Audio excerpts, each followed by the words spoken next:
It was a kind of difficult question to ask on day one, but it was a question that I think that President Obama absolutely knocked out of the park. He was strong on his facts, and he did it in a fairly relaxed, yet not too relaxed way. And welcome to the Mississippi Link's post-debate analysis following the second presidential debate.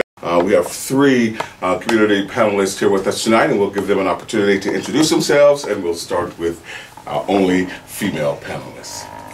I'm Kim Robinson. I am a local Jackson, Mississippi resident.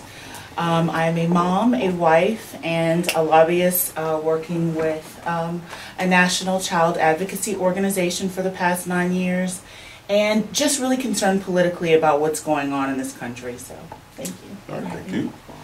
Hi, I'm Lonnie Ross, and I am a licensed Baptist minister, as well as the online editor for the Mississippi Link newspaper and media company, Jackson resident, and certainly very interested in the political affairs as it relates to not only this country, but also specifically to this community. Right. My name's John Horn. I'm a 20-year veteran of the Mississippi State Senate. I'm also a local business person here in the Jackson metropolitan area, concerned about where this economy is going, where we're going with regard to education, healthcare, and housing. And I think that we've got a very clear choice with regard to the presidential race in 2012. All right, thank you very much. We're going to get into those specifics. I'm Othor Cain, the managing editor for the Mississippi Link newspaper. Now let's just get right to this, because it's been a long night of this debate, and the candidates actually went over time. And I guess the first question that I want to ask tonight, in your fairest assessment, do you think that the candidates stayed on point? Lonnie, we'll start with you. Overall, I would say yes.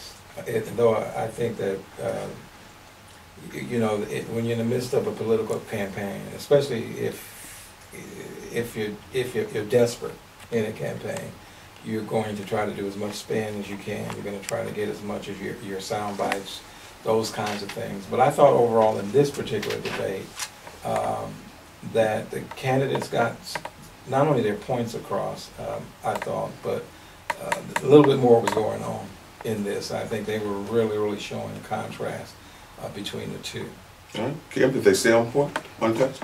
I think there were certain times where they went off point, but it was only to, I agree with you, to get and drive a point home. I think ultimately that President Obama did what he had to do tonight, which was to appeal to the American people and let them know, I want 4 more years of this job.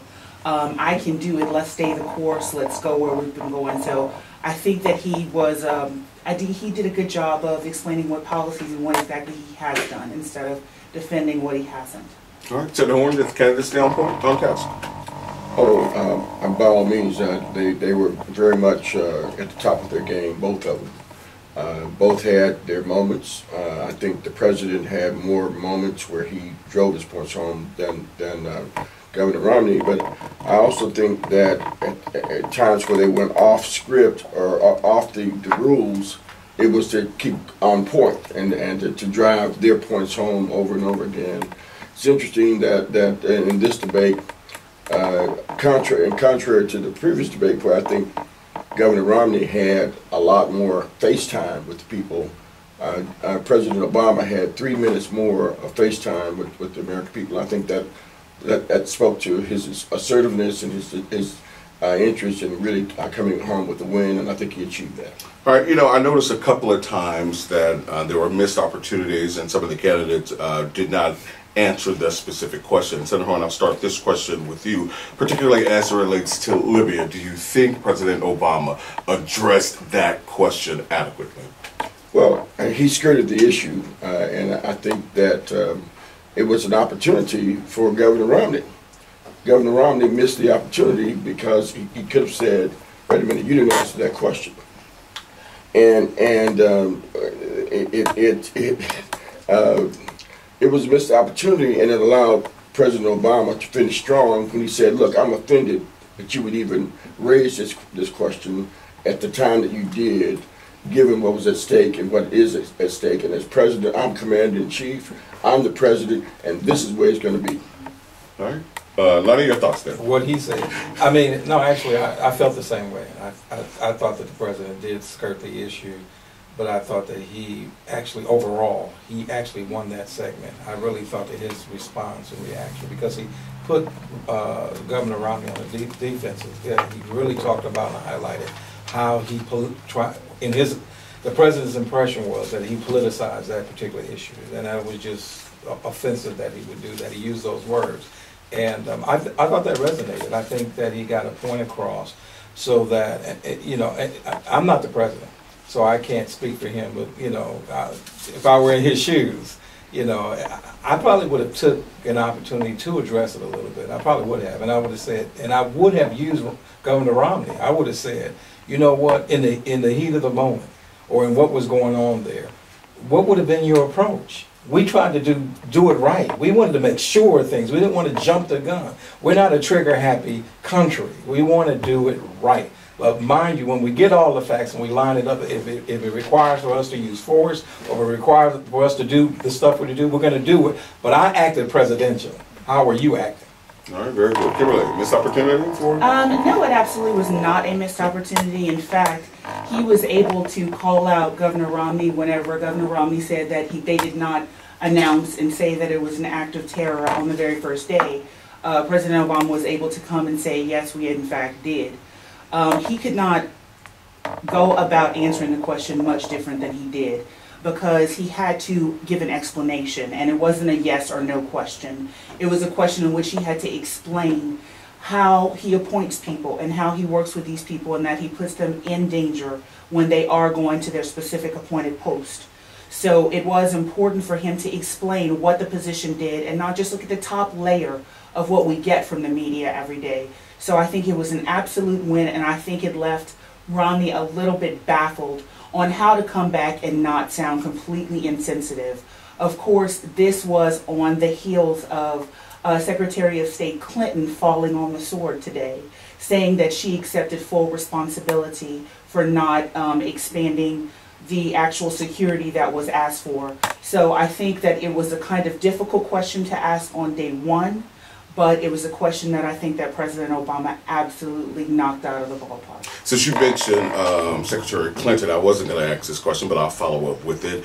Do you think President Obama defended her as a leader should? I think it's early to answer that question, especially in the wake of what he was facing today, which was a presidential debate. I don't think that he could have come out today and said much more than he did say. He did act presidential in that way, instead of coming out and finger wagging or anything, or saying, I told you, she did it. He instead took the opportunity to say to the American public tonight, yes, it was my responsibility as a president. Everybody that's under my administration is under my guidance and under my supervision, and so ultimately I take responsibility for what happened. So it was absolutely he went even further. He said, look, these are my people. Mm-hmm. I meet the caskets. And I thought that was a really strong moment for him. And to me, he defended the heck out of Hillary Clinton. But he said, we're still going through the evaluation of this. We've got to get to the bottom of it, and we've got to get the folks who did this. Another one of many moments where I felt he was very, very presidential tonight. And it was kind of like, look, I'm the president. You're not. You're governor. And, even the lady, one questioner even came up and said, she acknowledged the president, even though the question was for Governor Romney. And then when she started with him, instead of saying Governor Romney, she said Romney. And it was kind of ironic, because I thought that throughout the entire debate, President Obama got his point across. Mm-hmm. I am the president. And matter of fact, I'm a competent president. You're just a governor trying a wannabe. And it kind of came across that way, I thought, but especially during that particular piece. Right. It spoke to the target audience, the independent audience. Should I say independent audience? I don't know that I necessarily believe in an independent audience, but that was made up of and comprised of suburban women. A lot of those questions were asked by women. And a lot of those questions were posed to President Obama, which meant to me that he was there. They're looking for him to give a little bit more of a substantive answer. They want something that they can actually say they can feel good about. Most people don't know and understand policy the way that we at this table understand policy. So the average person didn't get the last debate. The last debate was debatable.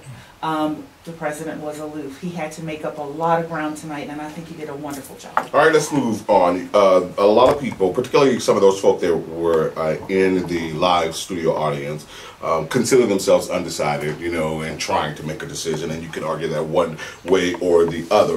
But for a lot of them, and for a lot of people in this country, the economy is going to help decide this election. And one would argue that Governor Romney has a strong jobs background, being a business owner. Senator Horn, this question for you. How do you think he fared as relates to growing the economy and putting people back to work, Governor Romney? Well, I think that the governor held his own in the debate. He held his own on the question about the economy. And he has an asset that the president doesn't. And that asset is the president's 4 years. And in terms of being able, anytime you're dealing with an incumbent, you got his record that you can harp on. You can talk about his deficiencies and so forth. And I think Governor Romney did a good job of staying on point about the economy on the president's watch, extenuating circumstances notwithstanding that 8 years of the Bush administration might have led to a lot of the mess that the president found himself with. And yet, I think the president was able to say, look, here's where we were, here's where we are now, and here's where we might have been had we not come in and done the things that we did. I believe I think they probably had a draw on that issue. That the president, you know, folks are facing tough times, and you know, everything's personalized. What am I doing? How am I doing right now? But if you ask the average American, are you better off now than you were 4 years ago? I think most of them would say yes, because 4 years ago we were on the precipice of perhaps the largest depression in the country's history, as opposed to the largest recession since the Great Depression. All right, Kimberly? As far as the economy and jobs are concerned, I think that to the average person, and I'll put myself in that position right now, they don't understand the numbers. So if they are still working and they are still employed and they have not been affected, of course they don't see the president as doing a bad job. But as far as growth, and that growth has been slow, growth is still growth. So a couple of years ago, to come back from where we were only 4 short years ago, I think the president has done a tremendous job, but he's going to have to, if given another 4 years, he's going to have to do better. And I say that with knowing that the president is not the one that can do this alone, that he has to have a Congress that will work with him, that will help him to create legislation that can actually pass.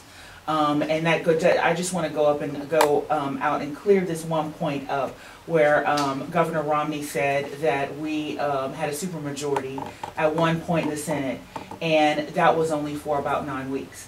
So, and there was no major legislation that could have happened in that time. The supermajority ended at when we lost Senator Kennedy. And we have not been able to gain that ground back since then, because there's been a great surge of other groups, such as the Tea Party, that have come along and pushed a different agenda forth. All right. Yeah, I Get the last step. Well, yeah, and that was the one area in the debate that I wish that Obama really grabbed the bull by the horns, because I agree with there's both assessments. I think you're right on the money. The economy is such a big issue, and the Republicans and Governor Romney, they're using that, you know, so hard against them. But to me, the natural response for the president is not only to say, look, this thing was horrible when I got in. We were about to totally crash, just like what you said. Not a recession, but probably the worst depression. This thing was just a catastrophe waiting to happen. I stopped that. That's what he should be telling the American people. I not only stop that, but now if you give me 4 more years, the stuff he's talking about, I've already positioned myself to even do that. I think he can get that point across. He just, for whatever reason, he kind of spends more time defending or deflecting, you know, his so-called 4 years record and all this attack. But I think what he should do is turn that around and go on the offense and say, look, I not only stop that, but going forward, we're going to do what he said and some. I want to unwrap this just a little bit more, though, because going into this debate, President Obama acknowledged that he clearly lost the previous debate. Some would argue that it was strategy. He admitted to Diane Sawyer on ABC News that he had an off night. So strategy, off night, give or take that. But the pundits say that he could not come into this town hall style debate being an angry black man. Therefore, he could be too rough, too overzealous. Senator, your thoughts there? I think that has a lot to do with it. You know, we treat race so precariously in this country. And for if Romney were president and was say that it would be taken a different way than for a strong, attractive, young black man to be able to say it, it comes across as arrogance. And to some extent in that first debate, there was a little bit of arrogance about how he was responding in his nonverbal communication to what Romney was saying. Notice that his nonverbal communication this time was a lot more reserved, presidential, cool, but not to the point of seeming aloof. And I think he really hit a home run with his composure when he was answering the question, but also when Romney was answering the question and the camera was on him. All right. You were emoting in your previous answer, so what are your thoughts there?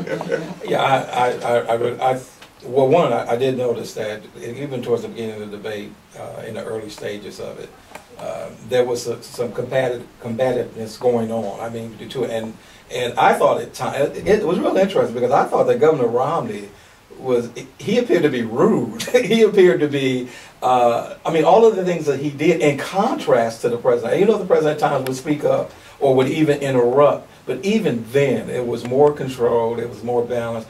He just seemed to be more presidential and seemed to be more in control, more in charge.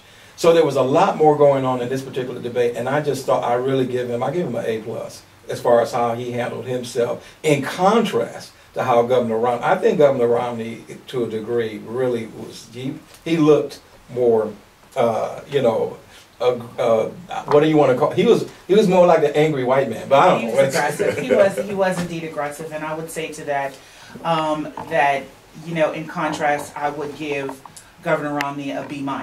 I don't think he completely lost. You know, I think that he was able to get some points in there. I think he was able to do a good job. But I think what President Obama did was his job, was to get out there and to tell people exactly why they need to elect him for 4 more years.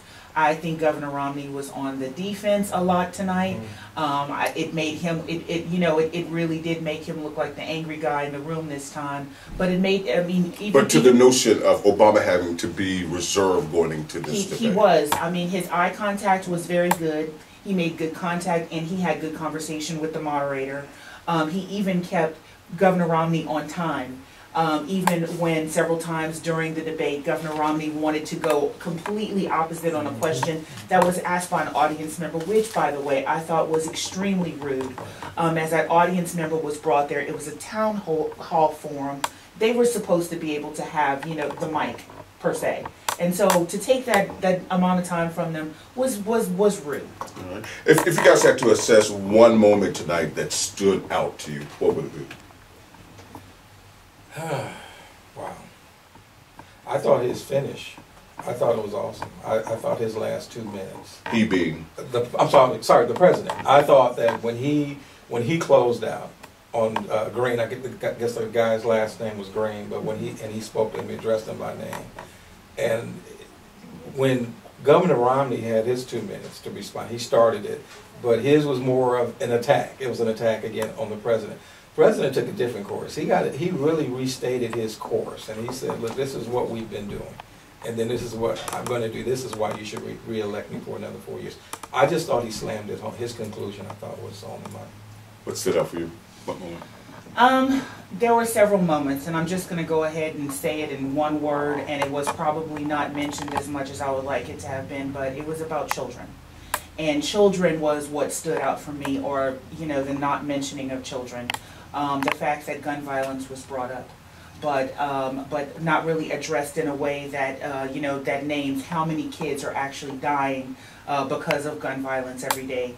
And in terms of education, what we can do going forward, to punt it to and say we offer opportunities to China to come in on math and science was a missed opportunity for Governor Romney to turn it back around and say here domestically we can work on education reform and do a better job of educating kids right where we are by focusing and concentrating dollars in the United States of America.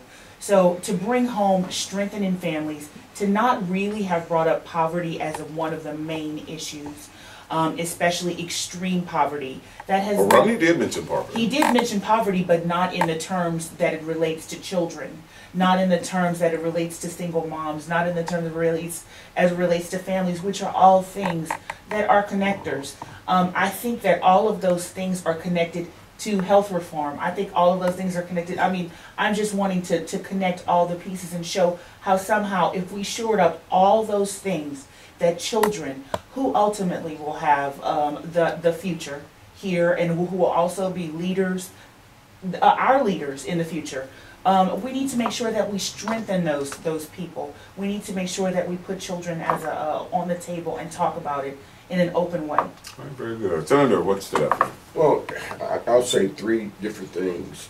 Whoever prepared Governor Romney for the debate evidently wanted to prey upon the American people's xenophobia, if you will, about China. It's China, China, China, China, China. And that was kind of interesting to me that they prepared him to go after the economy and outsourcing and blame it all on China, and then the president's weakness in terms of dealing with China's, in terms of the undervaluation of the Chinese dollar and so on and so forth. I thought that was interesting as a strategy. I don't think it quite worked. The second thing is that, to Kim's point about the whole family values issue, it really only reared its head in a significant way when the gun control issue came up, the assault weapons. And it was interesting that they practically had the same answer. They were not, that probably was the point where they agreed the most in the whole debate, was in their response about assault weapons. Neither one of them really came out and said, yeah, well, we're going to ban assault rifles. They turned it on family values and kids and parental involvement and so on and so forth. And then the third thing was, the thing that stood out to me the most is, no, you didn't say that. You pitched them 100% to allow him to deal with the 47%. Whoever told you that you need to go there should have told you, whatever you do, don't go there. That was the right. He pitched the president a soft pitch that he knocked out of the park. Right. And I revised my answer because that's what I was actually going You to. don't get to revise. But I had to because, you know what, it came to me while Kim was talking. And while she was talking, I thought about it right before and I said to myself, you know what, there was a moment that really stood out. That guy opened his mouth and said he cares about, I want to correct this, he cares about 100%. And then the President of the United States came back and said, he said, wait a minute, what about them 47 that you talked about? Yeah. So that was the moment. That was the key. I love all of y'all, 100% of you. Do it convincingly. Right. Do it where you're believable. Right. It rang hollow, and it was obviously his attempt to get to the 47%, but he shouldn't have gone there. And he wanted to get there first. He wanted to get there first. An off-camera remark that you made as relates to China. What's the relationship with former Governor Haley Barbour? Well, you know, the former Governor Barbour, along with representing China as a major client with his once, it's former at one time, now current again, lobbying firm. China is one of their clients. In addition to that, Iran is one of their clients. So, you know, when the governor's sitting there, one of the biggest Republican standard bearers, biggest fundraisers for the Republican Party, represents China, and he's over there just beating on China, it was obviously a tactical effort. Absolutely. Absolutely. All right, so just two more questions, and we're going to close this thing out. In your fairest assessment, who won the debate? Lonnie, what's up? Do I need to say it? I thought the president, hands down, it was clear, it was decisive. 30-second answer as to why you thought that. Well, he was totally presidential. He called him out. He called him up without saying you're lying, because that's what he was doing. He actually said you're not telling the truth. I mean, he actually just said what he had to say. He called him and stuff that was clearly, and he did it in a way where he was saying, no, you're being naughty. And the American people don't deserve this. What they deserve is a president and someone who's presidential. So he really, really, I thought, made a clear contrast between himself and the candidate, the contender. All right, Kim? Stylistically, he was completely different tonight. He being President Obama. Okay. I apologize. President Obama did the job he was supposed to do last week, and 2 weeks ago, and he absolutely knocked it out of the park by addressing every single question.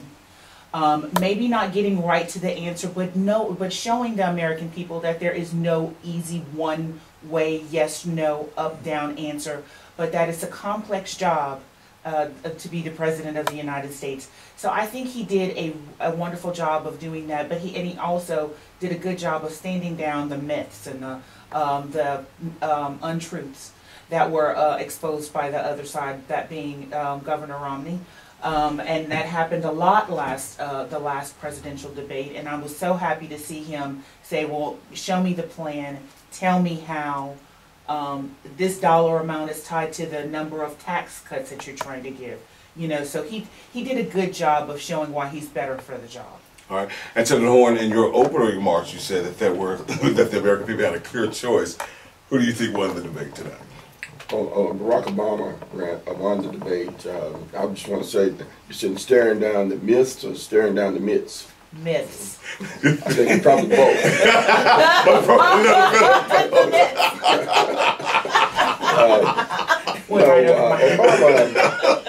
you should say touche.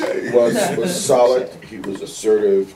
He was presidential. He was strong on his facts. And he did it in a fairly relaxed, yet not too relaxed way.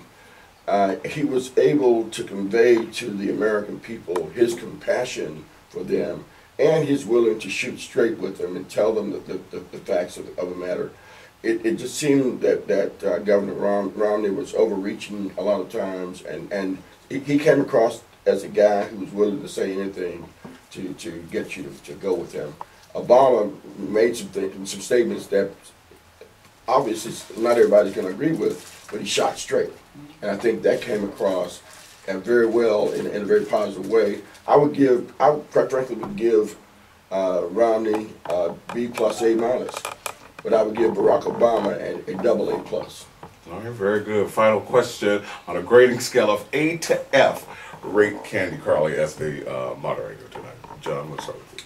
I think she did a very good job, given who she's dealing with. And you got two guys. One of them is the president, and one wants to be the president.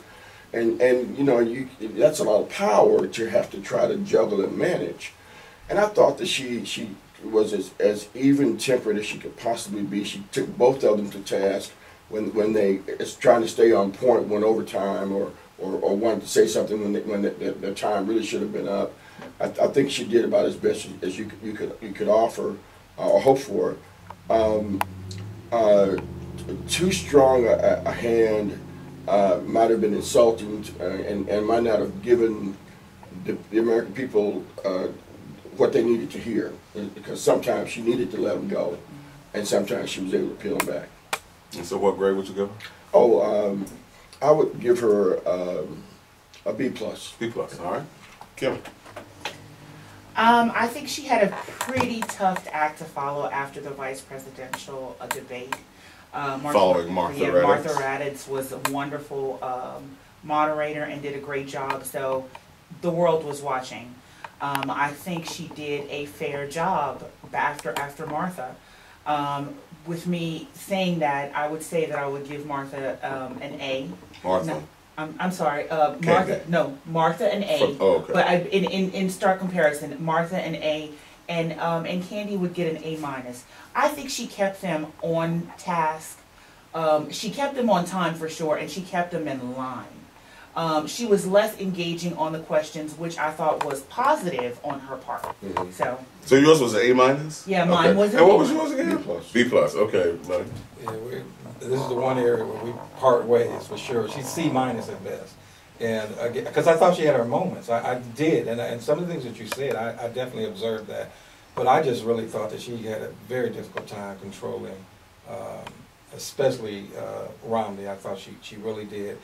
And it bothered me because it seemed like she would always get them under control at the beginning, and she would keep talking as, like when Governor Romney would talk, she would keep talking until she talked herself out of what she was getting them to do. And I thought that, so she showed, I just felt that she too many times allowed that to happen and allowed them to have too much control. So but that was just my perception. I thought that, I agree with you guys that it was a tremendous task, and then you had to compare, if you compare last week with the vice presidential one, it really was kind of unfair and a tough one for her, but the C minus is the best. Well, it was Yeah, hard. and the reason that I even asked you guys to grade them, because there was a lot of talk prior to the debate about her job, her position, particularly because of the fact that she publicly said she would ask follow-up questions, you know, and both of them agreed that that would not happen. Right. So the world was watching her just as much as they was I liked watching the fact them. that she asked follow-up questions to get them to get at what the answer was. Right. All right. Especially when they skirted around it. All right, very good. Right. On that note, that's all the time that we have for this post-debate analysis. I want to thank all of you for being with us tonight. Thank you for your offerings with us tonight. The final presidential debate is next Monday, so we'll be right back around this table. Quick note, please go out and vote, and you don't have to have an ID to vote. I'm Othor Cain. Good night.